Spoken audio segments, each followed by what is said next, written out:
Thank you all for coming, and great to see a really cool panel here, and I think it'll be a great discussion. So I will kick it off and start with Chris for the first question and work the way across. So businesses have now had several years, Chris, to adapt to the use of social media tools.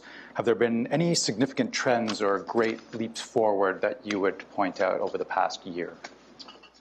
Yeah, probably a lot, and a lot that I don't know of, but a few that I think are pretty important are really in the area of the ability to track what you're actually doing on the social media space. So in the area of metrics, in the area of data collection, you hear the term big data all the time. You know, that can mean a lot of things, but in the area of social media, it's kind of getting some knowledge and information out of that noise and understanding if you're actually having some effectiveness with what you're doing on social media, if you're doing anything.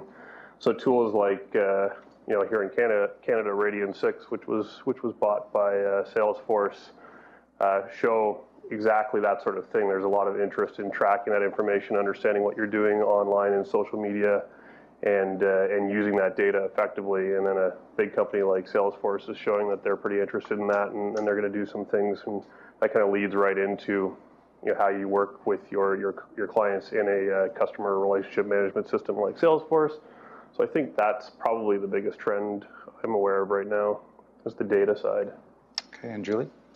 I definitely agree with Chris, and I think in addition, it's moving from a lot of social listening to small business owners really feeling confident in participating now. So we're seeing really in our members saying that rather than just listening to the conversation, where last year more of them would have said that they were novices, they're moving more to that midpoint where there's a comfort level to be a leader and really take initiative. Okay, and Liz?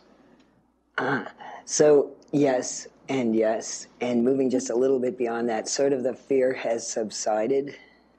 The fear of social media and the whether or not I need to do this has changed into the I know I need to do this, and maybe I'll even start with a goal. Okay. It's a great voice, by the way. I like that. My husband likes it a lot.